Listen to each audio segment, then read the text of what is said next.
Bismillahirrahmanirrahim. Assalamualaikum warahmatullahi wabarakatuh. Sahabat cinta Sirah Nabawiyah dimanapun berada, alhamdulillah atas izin dan karunia Allah kita tengah berada di Masjid Nabawi, masjid yang sangat kita cintai.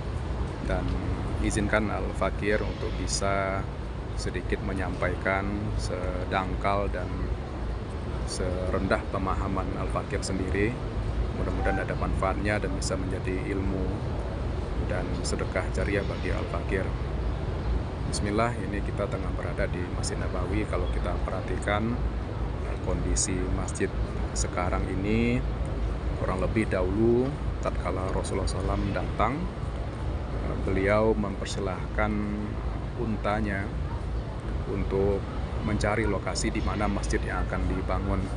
Berjalanlah unta tersebut sampai ke tanah milik dua orang yatim, yaitu Sahal dan Suhail bin Amir bin Amarah. Nah, kemudian di sana dibangun masjid dan Nabi sendiri itu menginap di rumah sahabat Abu Ayyub Al-Ansari selama proses pembangunan tersebut. Nah, para sahabat yang dirahmati Allah, mula-mula dulu bangunan masjid ini seperti biasa, tiangnya dari pohon kurma dan bagian depan sini dulu dikasih atap pelepah kurma, di tengah-tengahnya masih kosong dan di belakangnya juga ada atap dari pelepah kurma juga, di mana di bagian depan itu digunakan untuk sholat bagi jamaah laki-laki, kemudian di bagian belakang itu untuk jamaah perempuan, dan ada tempat lokasi alusufah. Nah, insya Allah kita akan coba untuk melakukan eksplorasi terkait masjid ini. Mudah-mudahan nanti ada keberkahan yang kita dapat. Waktu itu karena memang masih dengan teknologi yang tradisional, tiang-tiangnya dibangun dari batu tanah kurang lebih 2 meter tingginya waktu itu. Nah, kemudian masjid lama ini dulu ada 3 pintu, di samping kanan kiri dan di samping belakang itu yang mula-mula. Nah, yang di belakang itu yang di Babu Nisa. Kemudian panjang masjid ini awalnya itu 70 hasta, sedangkan lebarnya 60 hasta. Demikian Rasulullah membina dan menjadikan masjid sebagai sentral aktivitas, bukan hanya ibadah mahdoh, melainkan juga untuk urusan ketatanegaraan dan urusan umat lainnya. Nah, kemudian di tahun keempat Hijriah, Nabi melakukan perluasan sedikit, kemudian memperindah juga dengan adanya lantai dari sejenis yang dikeraskan begitu.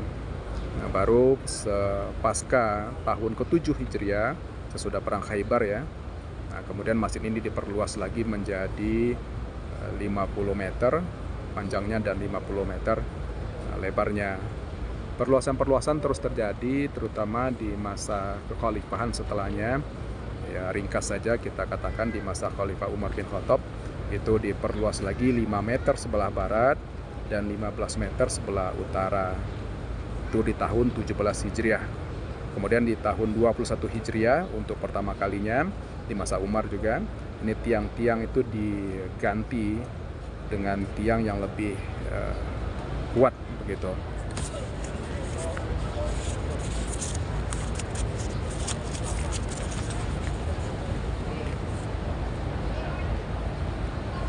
Kemudian masuk di masa kekhalifahan Utsman bin Affan pada tahun 29 Hijrah. Nah, beliau melakukan perombakan besar-besaran sehingga kapasitas dan juga ornamen-ornamen masjid itu dihiasi dengan ukiran-ukiran yang lebih indah.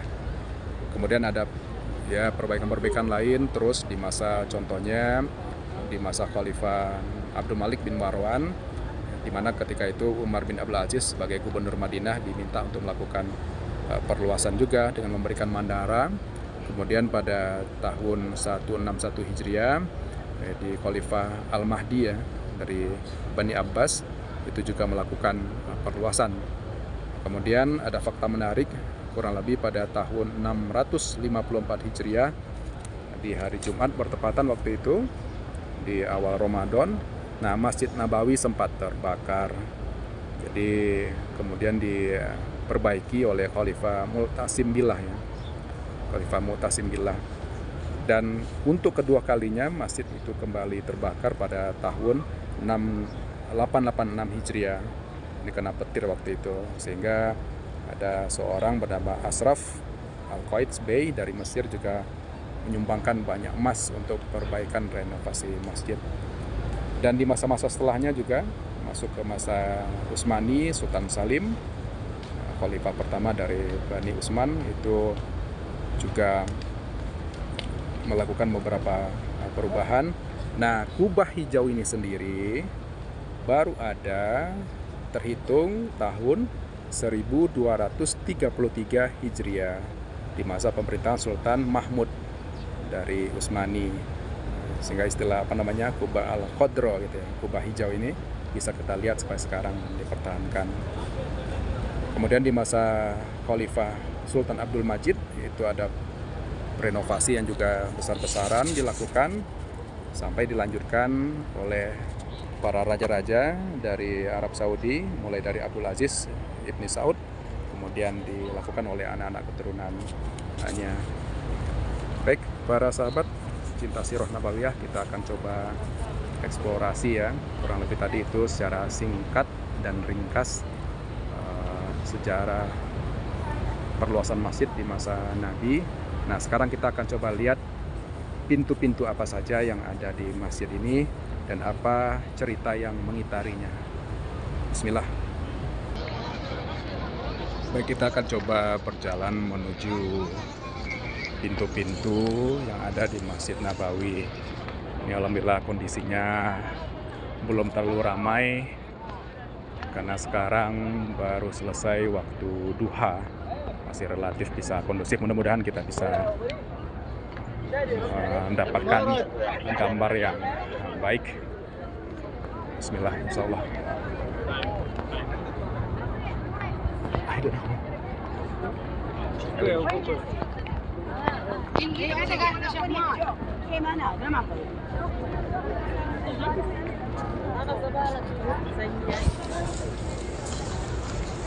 Miniatur dari keberagaman umat Islam, berbagai bangsa, bahasa, warna kulit, kebudayaan, tapi semua bersatu dalam ikatan akidah bahwa Panji Rasulullah, la ilaha illallah Muhammad Rasulullah.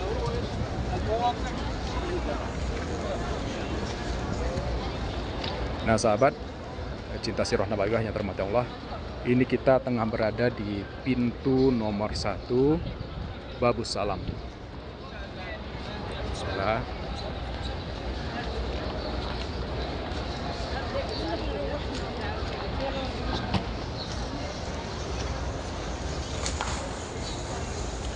Kalau kita perhatikan, pintu ini adalah pintu yang paling banyak dihias, bagus. Nah, Babus Salam ini kalau diteruskan nanti bisa tembus ke pintu Baki di sana dan tempat kita berziarah kepada Rasulullah SAW. Dinamakan sebagai Babus Salam karena artinya gerbang perdamaian. Nah, persis di belakang ini, nah ini pintu nomor 2. Kalau sekarang sudah besar dan lebar ya. Nah, kalau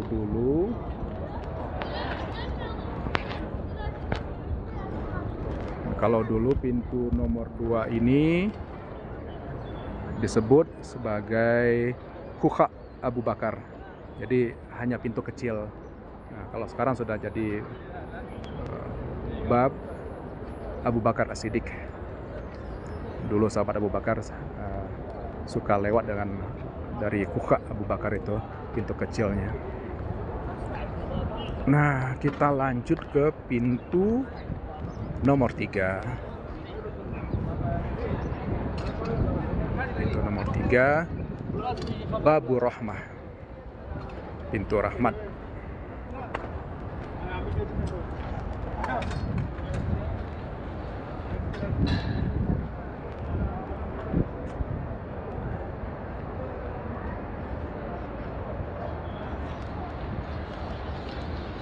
Ini berarti batas dari masjid lama itu.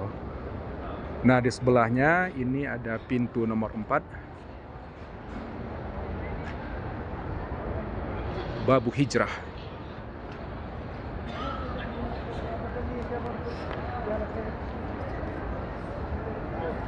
Kita tidak hanya sekedar melihat pintu, tapi juga bisa memperhatikan dengan seksama ornamen-ornamen yang ada di sana, keindahan dan ketinggian seni yang menghiasi Masjid Nabawi ini. Di Babu Hijrah, ini pintu nomor 5 masih Babu Hijrah. Maaf, nomor 4 ya. Babu Hijrah.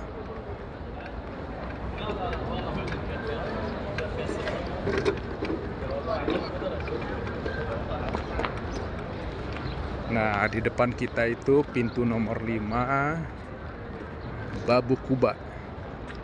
Pintu Kuba, karena memang mengarah ke Kuba ya. Ini kita jalan harus mutar. Bismillah, enggak apa-apa. Jadi Babu Rahmah itu termasuk di antara 3 pintu yang awal-awal atau yang mula-mula dulu ada, berada di sisi barat.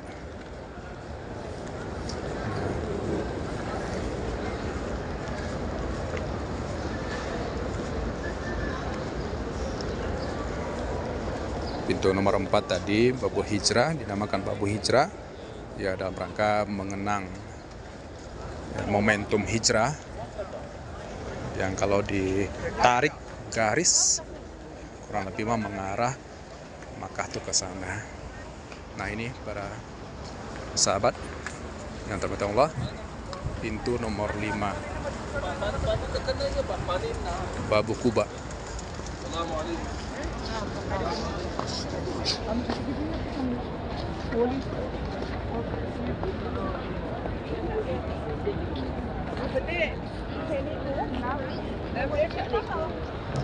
Ya, berarti jemaah dari Jawa karena berbahasa Jawa. Oke. Nah, ini pintu nomor 5 tadi.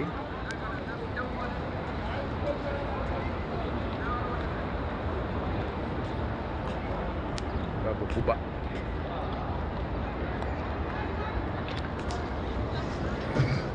Kita lanjut jalan terus. Bismillah.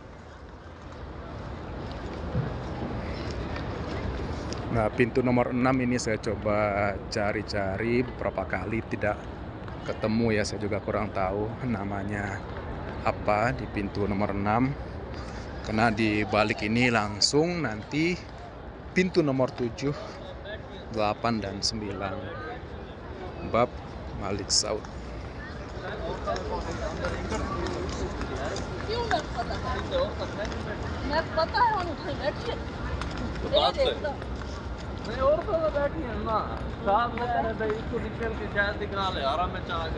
Acha. Nih, dia dari India kayaknya. Kalau nggak India ya Bangladesh atau Pakistan mungkin ya.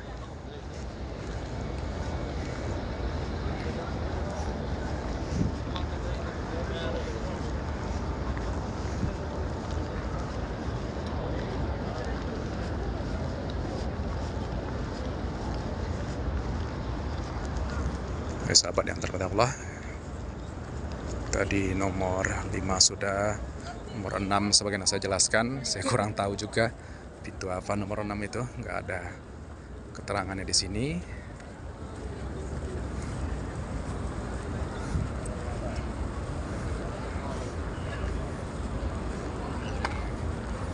Cuma dikatakan ini sebagai tempatnya eskalator ya.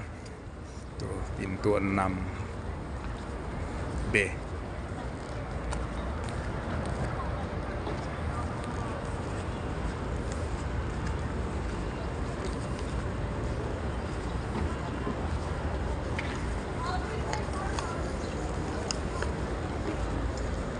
Nah, sahabat, kita masuk ke pintu nomor 6.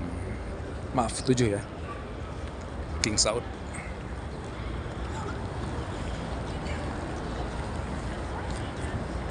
Pintu nomor 7, 8,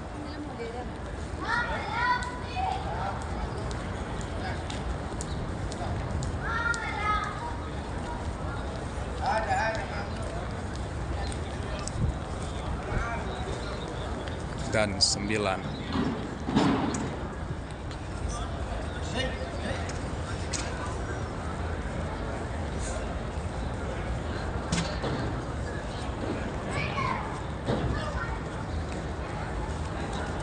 Seperti ada anak lagi ngamuk kayaknya. Ditertibkan oleh askar, nggak mau.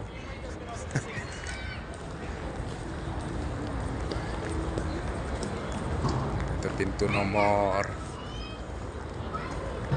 789, Babu Saud,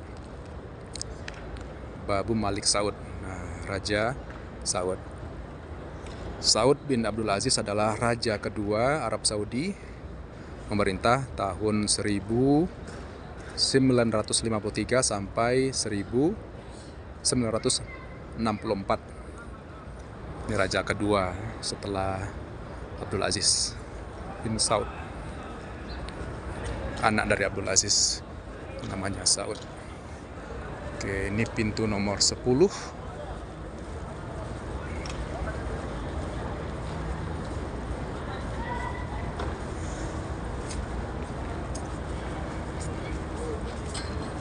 Ada perpustakaan juga di sini. Perpustakaan Masjidil Haram, Haram Library.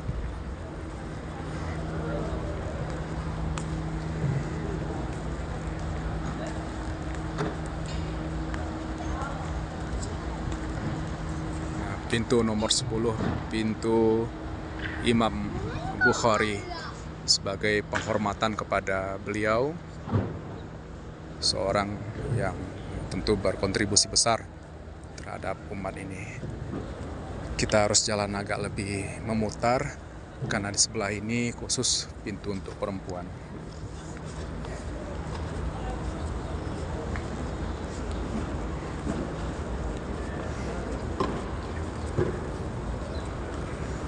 Ya, saya doakan seluruh sahabat CSN Cinta Sirah Nabawiyah juga Allah beri kesempatan untuk bisa berziarah ke kota Makkah, ke kota Madinah, dan ke Al-Aqsa Palestina. 3 masjid utama kaum muslimin dengan fadilah yang juga luar biasa manakala kita bisa berziarah ke sana, sujud dan menyembah Rob kita di dalam masjidnya. Agak jauh ya, kita nikmati saja.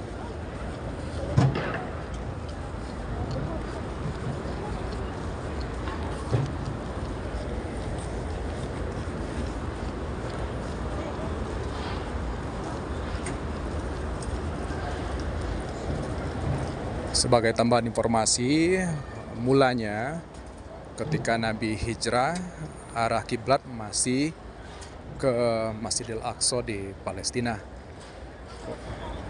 Kalau di Madinah berarti mengarah ke utara.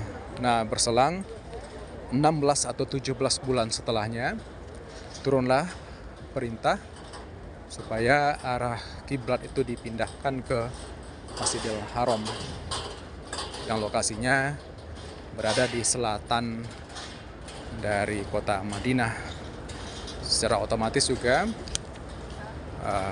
membawa konsekuensi terhadap posisi imam dan juga makmum di Masjid Nabawi ini ketika itu.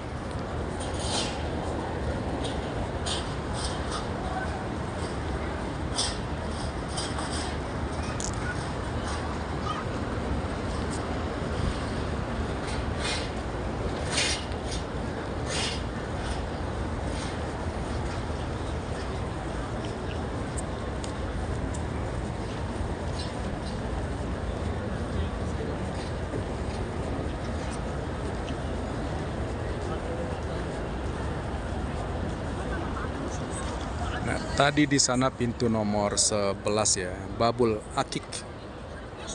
Akik ini merujuk kepada salah satu nama lembah di sisi barat Masjid Nabawi. Di masa Khalifah Umar dulu, lantai Masjid Nabawi itu pernah dilapisi oleh batu-batu lunak dari Wadi Akik ini. Nah, di depan kita ini pintu nomor 12, 13, dan 14. Ini Babul Majidi. Kenapa dinamakan sebagai Babul Majidi? Tadi di awal sempat kita singgung juga bahwa Khalifah Abdul Majid, salah seorang khalifah di masa Turki Utsmani, itu melakukan renovasi dan perombakan besar-besaran terhadap Masjid Nabawi. Tapi ini daerah khusus untuk perempuan. Kita tidak bisa masuk terlalu jauh, dari sini saja.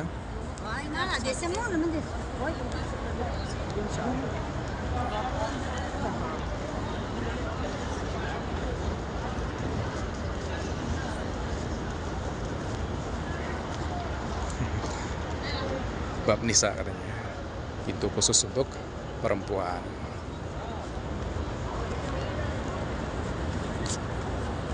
Kita mengangkat sendal dulu biar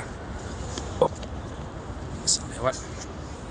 Nah, kembali, jadi Khalifah Abdul Majid ini kalau dalam sejarah Turki Utsmani kita ketahui sebagai salah seorang khalifah yang melakukan cukup banyak perubahan ketika itu. Jadi kalau para sahabat tahu tentang Tanzimat ya, proses reformasi di Turki itu dilakukan di masa Khalifah Abdul Majid ini. Beliau adalah ayah dari Khalifah Sultan Abdul Hamid kedua.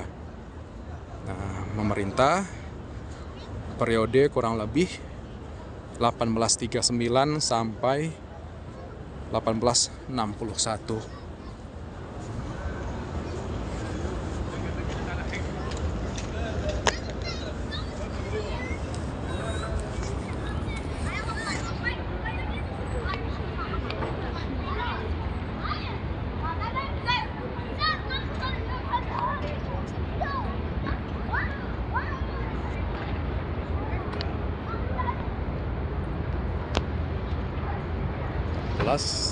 Waduh, kita harus menggitar sepertinya. Bismillah. Harus menggitar lebih jauh karena ditutup. Tidak semua bisa langsung dilewati. Nah, nanti kita akan coba juga untuk masuk dari dalam, melihat secara langsung seperti apa setelah pintu-pintu ini.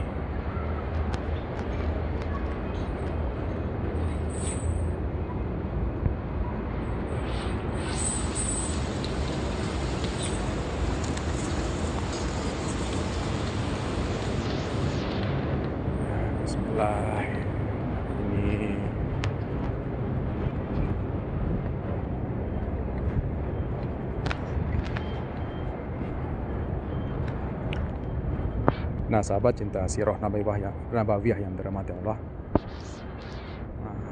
kecintaan kita kepada Rasulullah tentu seyogyanya membuat kita jadi ingin lebih tahu tentang pribadi beliau, segala seluk-beluk berkenaan dengan pribadi beliau. Tapi bukan hanya dari sisi pribadinya, yang tidak kalah penting adalah bagaimana Rasulullah juga memberikan keteladanan dalam urusan rumah tangga, bertetangga, bermasyarakat, dan dalam bernegara. Sosok sempurna di mana seluruh keteladanan itu berhimpun pada diri beliau. Di pintu nomor 16, tapi kita mungkin lihat di sisi agak sana, karena ini juga masih area khusus perempuan.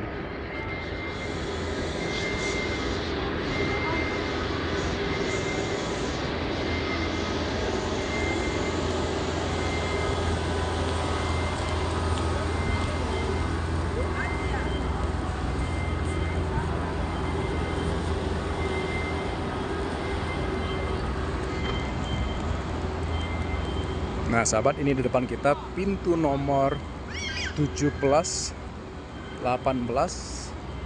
dan 19.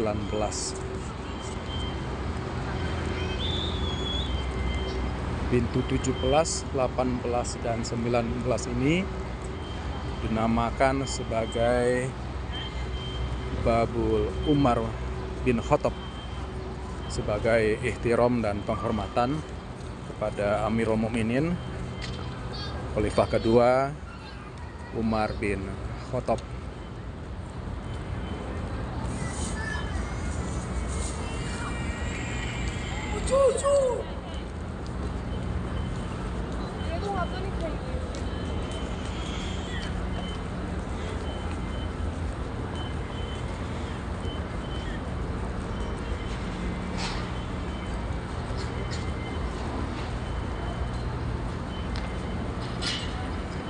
Baik, itu tadi yang 16 di sana.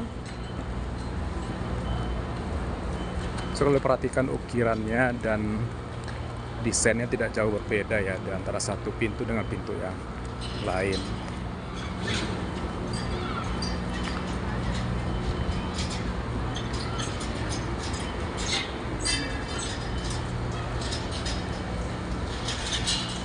Jadi 16,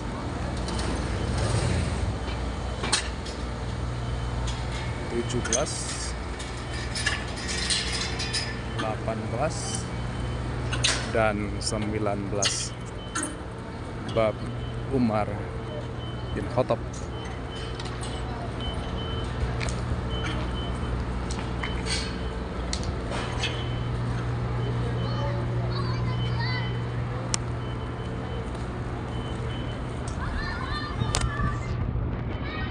Nah, sekarang kita tengah berada di pintu nomor 19, Babul Badar. Pintu Badar.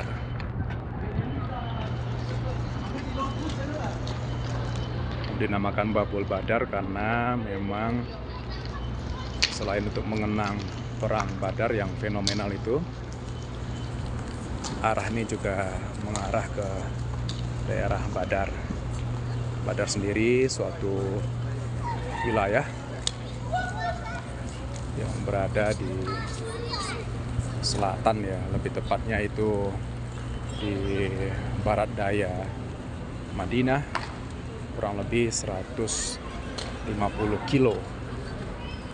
Dan luar biasa kita bisa bayangkan bagaimana Rasulullah SAW dan para sahabat baru mengawali jihad fisabilillah itu perang Badar tatkala beliau telah berusia 55 tahun, sudah menjelang usia pensiun kalau di tentara kita, tapi beliau masih sangat bugar.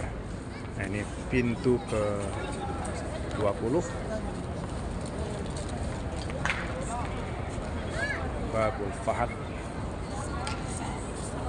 Babul Malik Fahad, pintu Raja Fahad.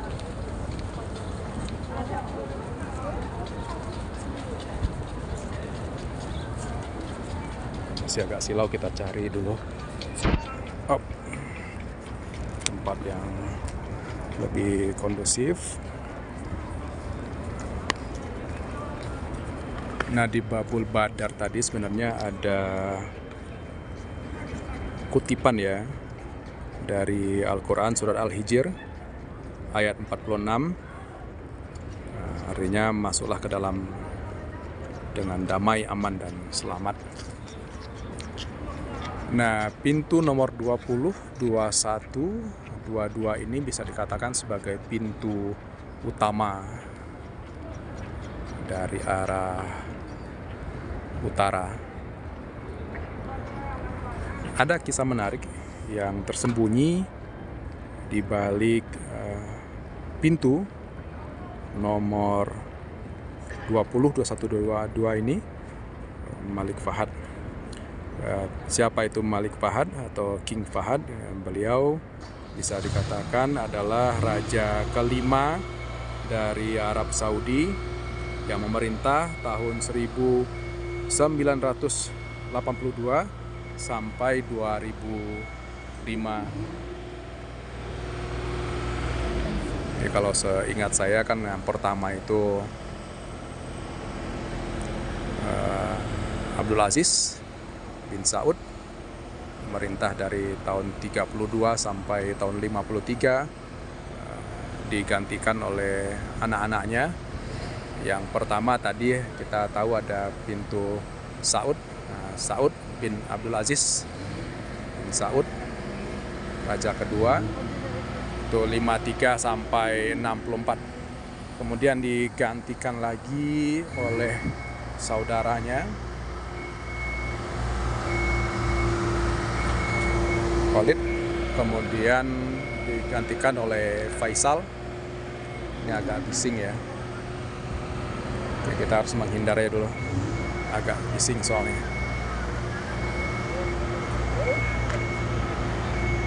Setelah wafat Raja Faisal, digantikan oleh Khalid, dan setelah wafatnya Khalid digantikan oleh Fahad, semuanya bin Abdul Aziz.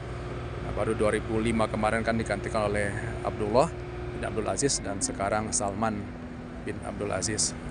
Nah, para sahabat cinta Sirah Nabawiyah yang dirahmati Allah, ada kisah menarik di balik atau di sekitar lokasi yang sekarang pintu 22, 21, dan 20 ini.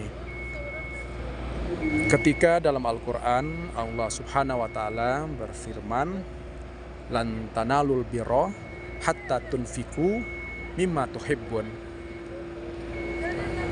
Kalian tidak akan sampai kepada kebajikan yang hakiki, al-birra, hatta tunfiku, sehingga kalian menginfakkan mimma tuhibbun, dari apa-apa yang kalian cintai. Maka mendengar dari ayat tersebut, sahabat Abu Tolhah Al-Ansori, Abu Tolhah ini suaminya Ummu Sulaim, bapak angkatnya Anas bin Malik, itu segera mendatangi Rasulullah, dan beliau berpikir, apa gerangan kira-kira yang menjadi harta atau milik yang begitu beliau cintai? Oh, ternyata kebun kurmanya. Beliau punya kebun kurma ketika itu, karena memang masjid belum sebagaimana sekarang luasnya. Tadi kita telah tunjukkan masjid yang mula-mula itu hanya yang di bagian depan tadi saja, di arah selatan itu. Adapun ini dulu lokasinya sebagai kebun kurmanya dari Abu Tolhah. Nah, kemudian Abu Tolhah datang menemui Nabi dan hendak menyerahkan, "Ya Rasulullah, ini kebun kurmaku, terimalah." Dan Rasulullah bergumam, ya ini memang betul harta yang sangat baik. Tapi Rasul menyuruh kepada Abu Tolhah agar dibagi-bagikan saja kepada karib kerabat beliau. Nah, kalau nanti kita masuk di sana, dekat pintu itu ada bekas sumur lama, sumur hak ya, gitu. Dari Raumah ini nanti ada sumur hak, sudah ditutup tapi masih diberikan tanda sebagai bekas bahwa di situ dulu ada sumur dari kebun kurmanya Abu Tolhah. Baik sahabat cinta Sirah Nabawiyah yang dirahmati Allah, kita lanjut karena ini baru separuh perjalanan.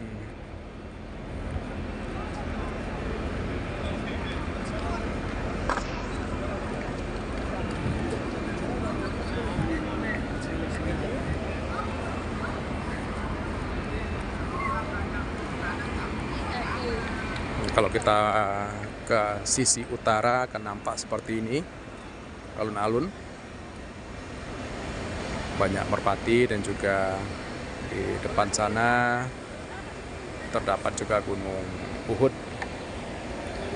Baik, karena memang kali ini kita fokus untuk eksplorasi pintu-pintu di Masjid Nabawi, kita lanjutkan saja dulu. Nanti kalau ada kesempatan kita akan coba juga mengulas tentang yang lainnya.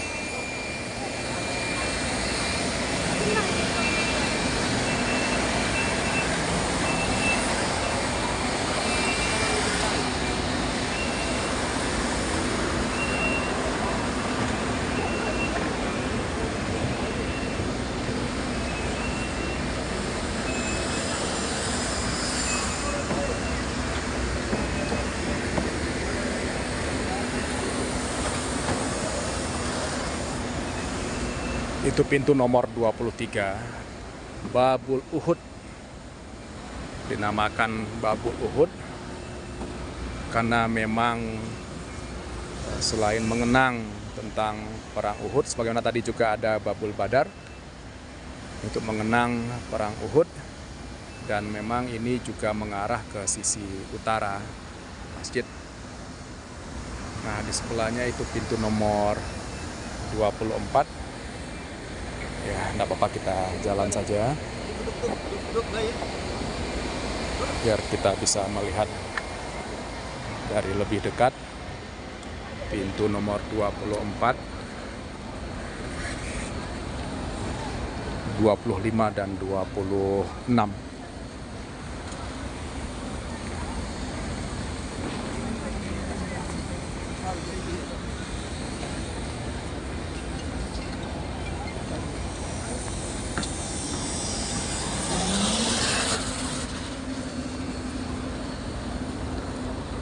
Pintu nomor 24, 25 dan 26 ini Babul Utsman bin Affan sebagai ihtiram dan penghormatan akan jasa dan kontribusi dari sahabat Utsman bin Affan, menantu Nabi yang menikahi 2 orang putri Nabi, khalifah ketiga kaum muslimin, memerintah selama 12 tahun lamanya. Nah, ini kurang lebih pintu nomor 24, 25 dan 26.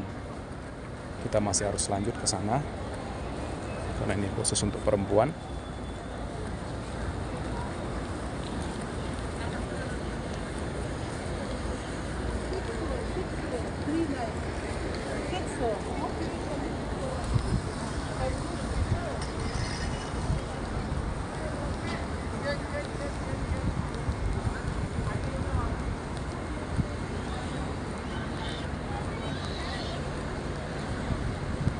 Jadi sudah selesai ini dari pintu sisi utara.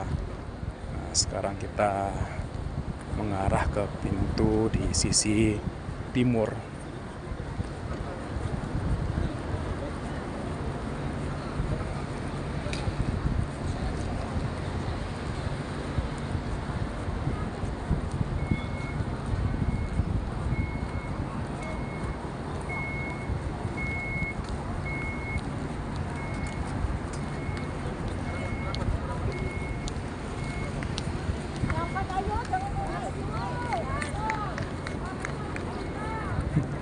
Ya, biasa ibu-ibu jamaah Indonesia.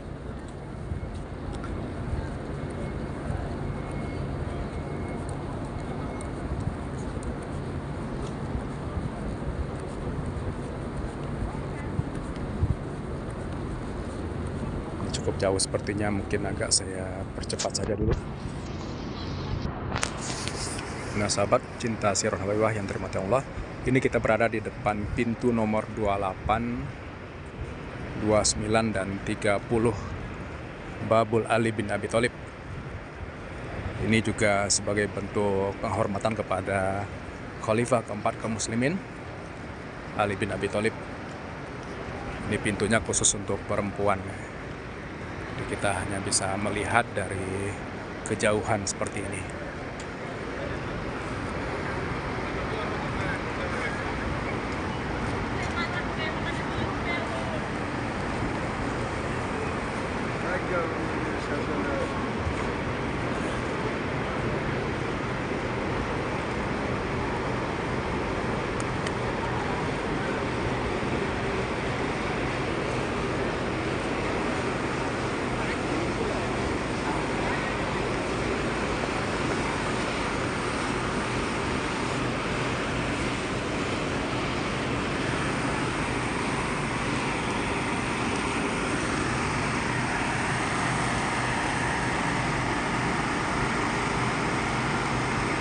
.30 tadi masih pintu Ali bin Abi Thalib, 28, 29, 30. Nah, 31 itu walaupun agak kurang kelihatan dari sini, itu adalah Babu Abu Dzar Al-Ghifari, merujuk kepada sahabat Abu Dzar Al-Ghifari, salah seorang sahabat yang punya keberanian di masa-masa awal Islam,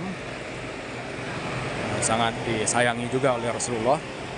Walaupun kalau dalam urusan kepemimpinan, Rasulullah melarang Abu Dzar untuk menjadi pemimpin bagi kaum muslimin. Pintu 32 terlihat, dan juga 33.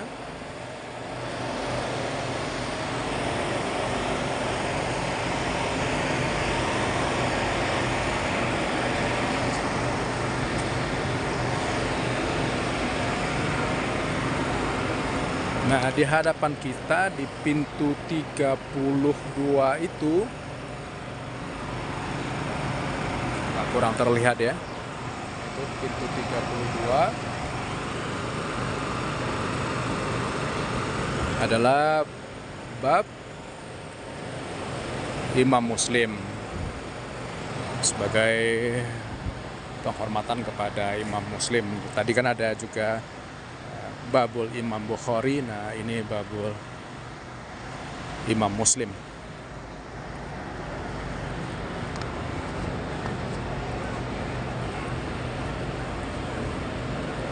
Ya, matahari sudah agak meninggi, walaupun tadi kita start setelah waktu duha ya.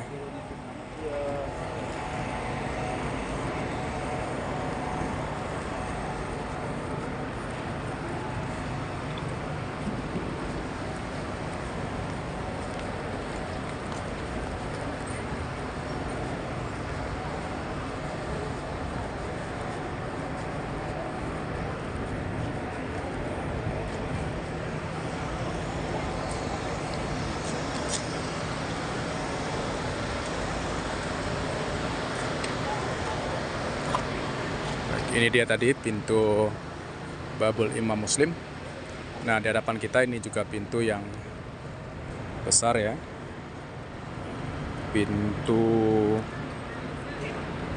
33, 34 dan 35 babul Malik Abdul Aziz, pendiri kerajaan Saudi, yang tadi secara ringkas juga telah kita sampaikan profil biografinya. Pemerintah Arab Saudi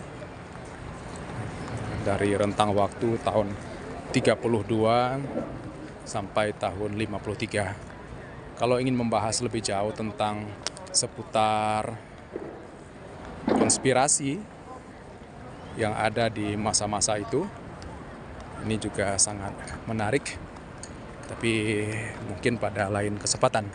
Karena kali ini kita fokuskan saja membahas gerbang-gerbang pintu. Insya Allah.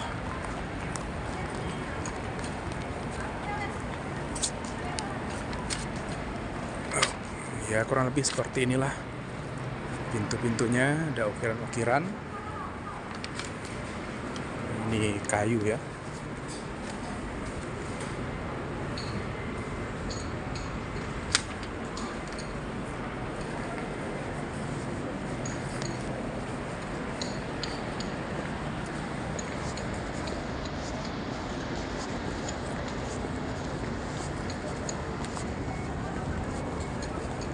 Nah, persis di sebelah kiri kita ini ada pemakaman Baqi.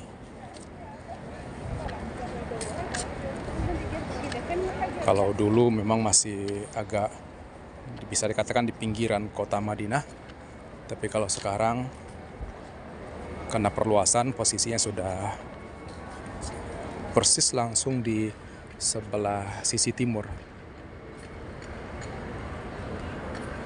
Ya, kita nanti akan coba semparkan juga untuk bisa masuk ke sana dan melihat kuburan kaum muslimin. Jadi kalau dikatakan bahwa di sini ada dikuburkan jasad mulia Rasulullah, kemudian khalifah pertama Abu Bakar dan khalifah kedua Umar. Nah, di mana makamnya Utsman bin Affan? Di Baqi. Begitupun dengan Ummahatul Mukminin, istri-istri Rasulullah, kemudian putri-putri Rasulullah, dan juga putra-putra beliau setelah di Madinah ya, itu berada di sini. Dan makam para sahabat dan sahabiah semua juga berada di daerah Baki ini.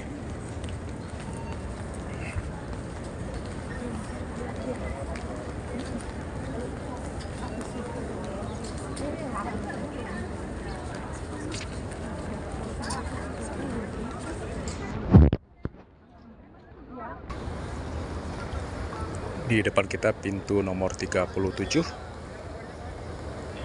dan di sebelah sana pintu nomor 38. 37 ini Babul Makkah, memang mengarah ke sisi Makkah. Kita sudah berada di sisi bagian selatan ini. Nah, sedangkan di pintu nomor 38 itu Babul Bilal bin Rabah, muazin Nabi. Kita lebih mendekat aja biar bisa nampak lebih jelas, dan nanti finishnya di dekat makam Nabi.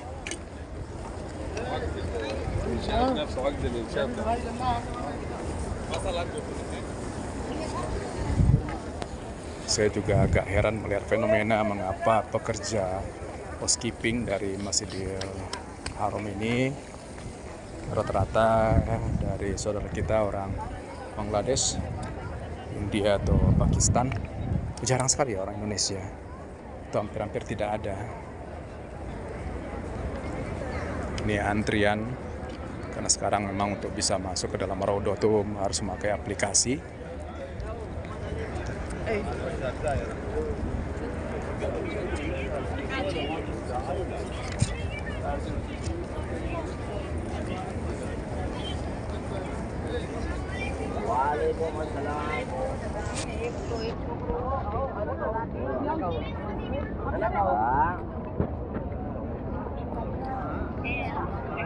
Nah, ya voy a dejar una.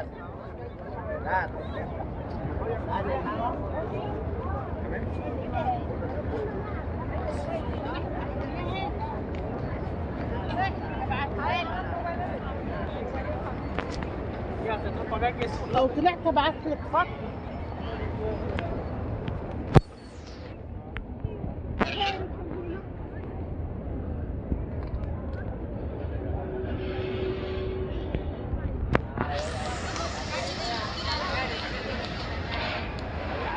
Nah, itu di pintu nomor 39 itu Babu Nisa, sudah di bagian belakang dari Masjid Lama. Kemudian nomor 40 ini agak susah ya bagi kita dengan segala keterbatasan, mohon maaf. Itu nomor 40 itu Babul Jibril.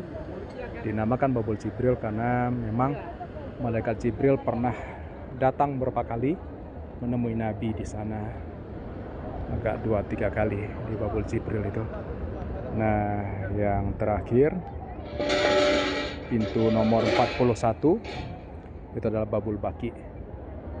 Kalau kita masuk tadi dari Babul Salam, keluarnya di Babul Baki itu.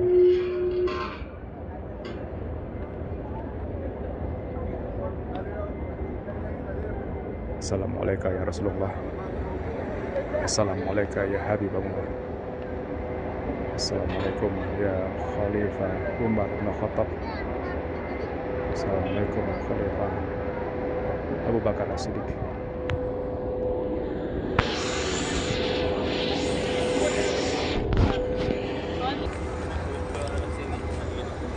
Assalamualaikum ya Rasulullah. Assalamualaikum ya Habibullah. Assalamualaikum ya Khalifah Abu Bakar As-Siddiq. Assalamualaikum ya Khalifah Amirul Mu'minin Umar bin Khattab.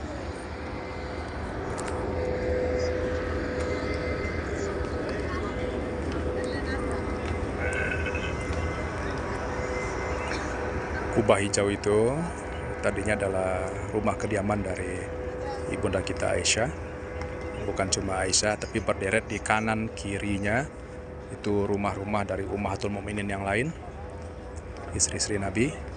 Sedangkan kubah yang berwarna perak itu adalah tempat mihrab. Rasul pernah bersabda pada suatu ketika bahwasanya antara rumahku dan mimbarku itu laksana taman di antara taman-taman surga. Barang siapa yang berdoa di sana akan diijabah. Sehingga memang tidak mengherankan kalau banyak orang berlomba-lomba untuk bisa masuk ke sana. Dan kita akan coba ini masuk. Kalau hanya sebatas mengucapkan salam pada Rasulullah, masuk dari Babus Salam tadi, keluar ke pintu terakhir tadi, Babul Baqi, itu masih bisa. Tapi kalau untuk sholat di Raudhah, memang harus sesuai dengan aplikasinya. Ada keringanan sebenarnya bagi pihak-pihak travel karena memang mereka punya akses tersendiri ya. Itu diizinkan untuk bisa masuk secara perombongan.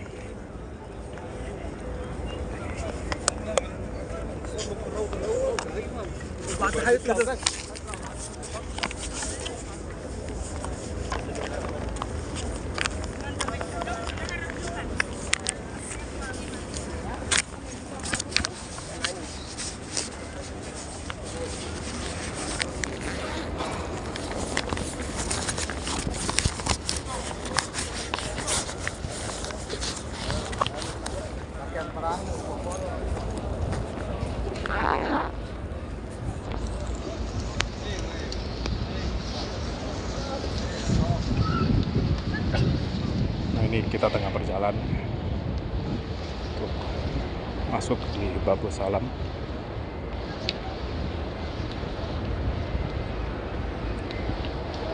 Allah ya Rabbana, mudahkan ya Allah seluruh sahabat-sahabat cinta Sirah Nabawiyah untuk bisa juga datang ke Masjid Nabawi ini, sholat di Raudhah, mengucapkan salam kepada Rasulullah, dan mengunjungi destinasi religi lain yang sangat penting artinya dalam sejarah peradaban Islam. Nah, itu pintu yang lagi dibuka itu adalah pintu khusus untuk imam ya, tidak boleh diakses oleh yang lain.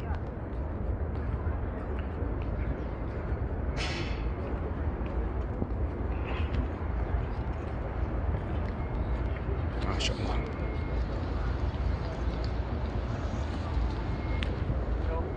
Kita langsung saja masuk ke dalam.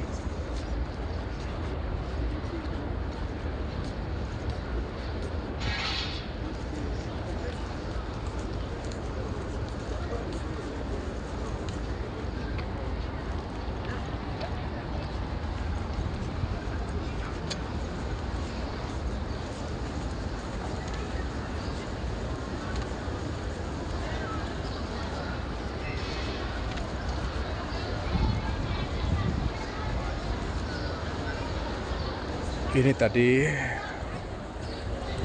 Babus Salam yang kita lihat dari jauh. Sekarang kita akan masuk.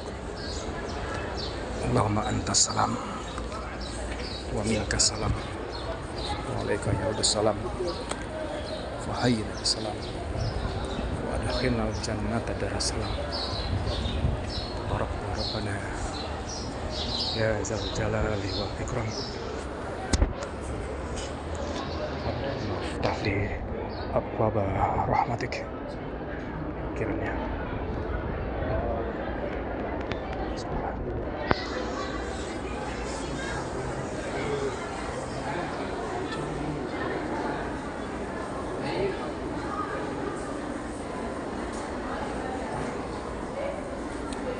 Nah, sebenarnya di antara mimbar Nabi dengan makam Nabi ada setidaknya 6 tiang juga yang bisa kita jelaskan karena punya sejarah yang itu spesial. Di dekat mimbar Nabi ini ada namanya tiang Muhallaqah. Nah, ini para sahabat cinta sirah nabawiyah, mimbar Nabi Sallallahu Alaihi Wasallam. Masya Allah, tabarakallah. Ini mimbar Nabi.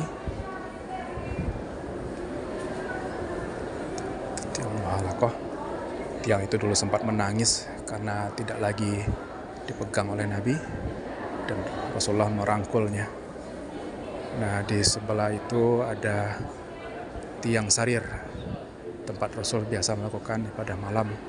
Di sebelahnya itu tiang Haris, penjaga Nabi. Ada juga dinamakan juga tiang Ali bin Abi Thalib. Nah, yang nomor 3 sana itu tiang wufud, utusan. Di sana juga Rasul biasa menerima utusan yang berkunjung pada beliau dalam urusan ketatanegaraan. Di sana juga ada tiang Abu Lubabah, tiang Taubah. Sahabat Abu Lubabah dulu pernah melakukan maksiat pada Nabi, dan sebagai bentuk taubatnya beliau mengikatkan diri di tiang sana sampai turun bahwa Allah telah menerima taubat beliau. Ini sahabat,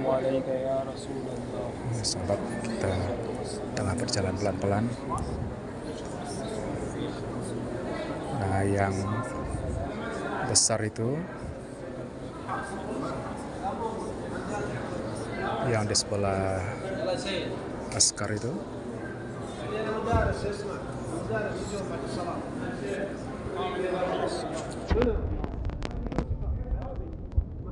ini makam Rasulullah. Assalamualaikum ya Rasulullah. Assalamualaikum ya Habibullah. Ya Rasul, Andreas Nari datang ya Rasulullah. Umatmu. Assalamualaikum ya Abu Bakar Siddiq. Assalamualaikum ya Umar Khattab. Ridhoi perjuangan kami ya Allah. Ya Rasulullah, kami beritibat padamu. Perjuangkan daulah khilafah, negara yang kau dirikan dulu. Nah, ini kita keluar di Babul Baqi.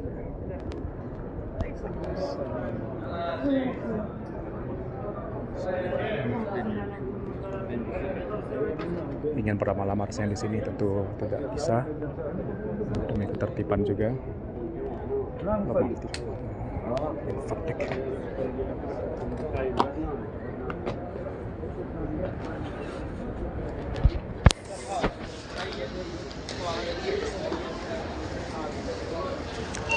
Babul Baqi, pintu nomor 41.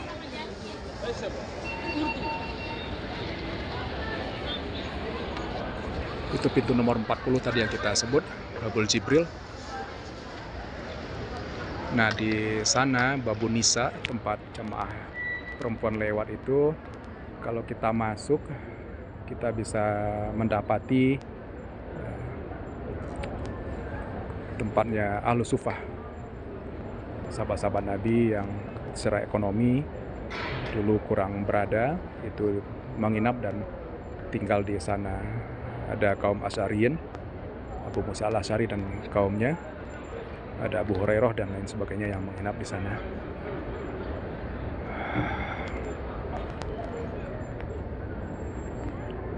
Allahumma inni as'aluka daulatan khilafatan rasyidatan ala minhajin nubuwah tu'izzu bihal islam wa ahlah wa tuzilu bihal nifaqa wa kufra wa ahlah. Allahumma sallim ikhwanana fi Palestin, Allahumma sallim ikhwanana fi sa'idil muslimina ammah wa Gaza khossah. Baik sahabat cinta sirah nabawiyah yang dirahmati Allah, sementara itu dulu untuk video kali ini, cukup panjang durasinya. Akhirul kalam, al-haqqu birabbik. Assalamualaikum warahmatullahi wabarakatuh.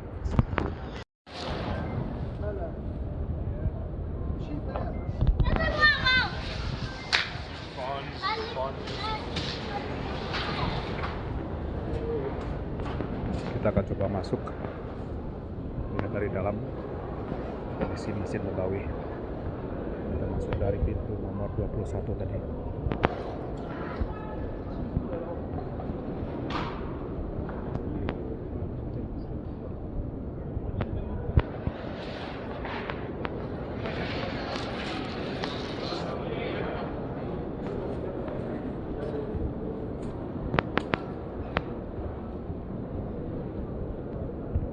Yang area belakang ini sudah perluasan di kerajaan oleh kerajaan Saudi Arabia.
Ujung kanan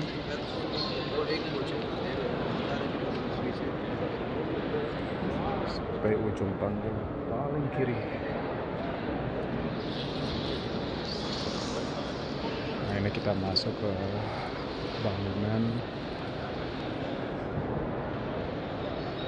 Dari dekorasinya terlihat sentuhan Utsmani ya.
Payung. Ini sudah persis di belakang bangunan utama yang lama itu. Ini di hadapan kita sudah mulai terlihat ya.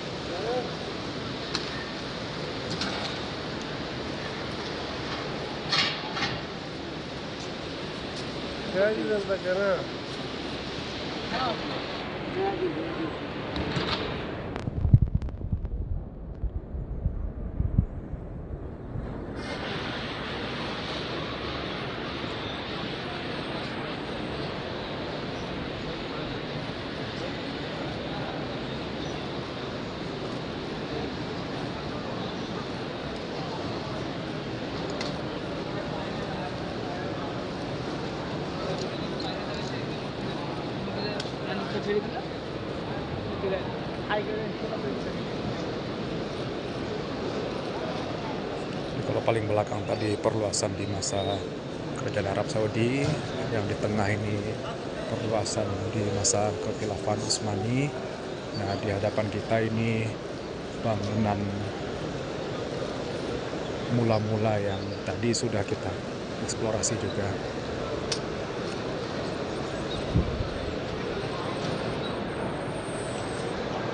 Menarik, kita bisa perhatikan itu lafaz Allah, lafaz Muhammad SAW, kemudian Abu Bakar, di sebelah itu Umar, itu Utsman, sebelah Umar di sana itu Ali, nah, berikutnya itu Hasan, di sebelah Ali sana itu Husain.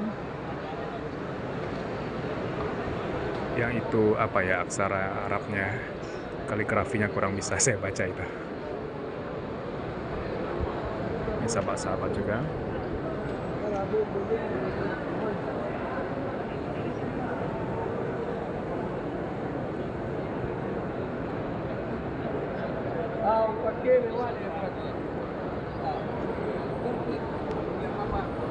Nah, ini dia ruangan utama Masjid Nabawi.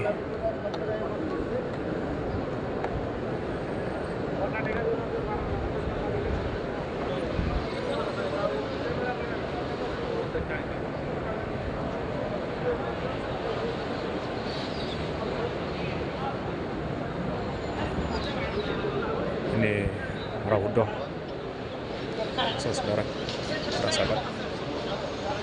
Seperti inilah kondisinya kurang lebih.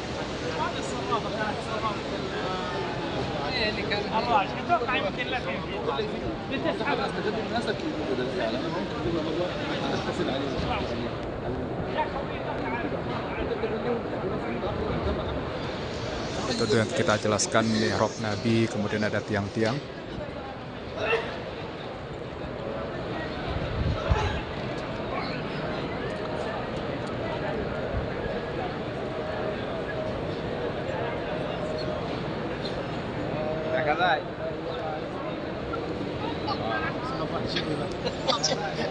اي بس هذا بس الجيب اللي 24 ساعه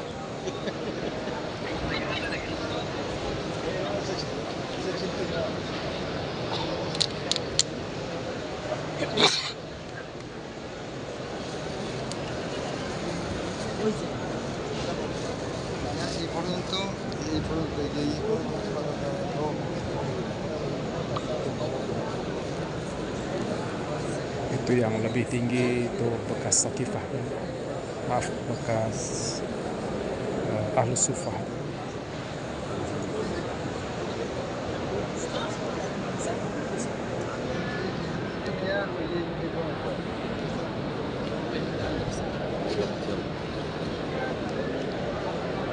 Allahumma sholli ala Muhammad.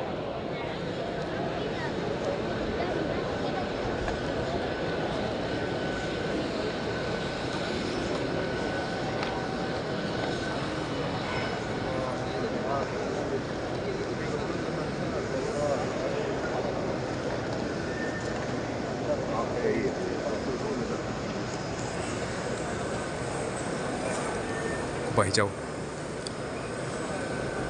Baik, saya rasa mungkin sementara itu dulu para sahabat cinta sirah nabawiyah yang dirahmati Allah. Semoga kita bisa mengeksplorasi lebih jauh di lain kesempatan. Barakallah. Assalamualaikum warahmatullahi wabarakatuh.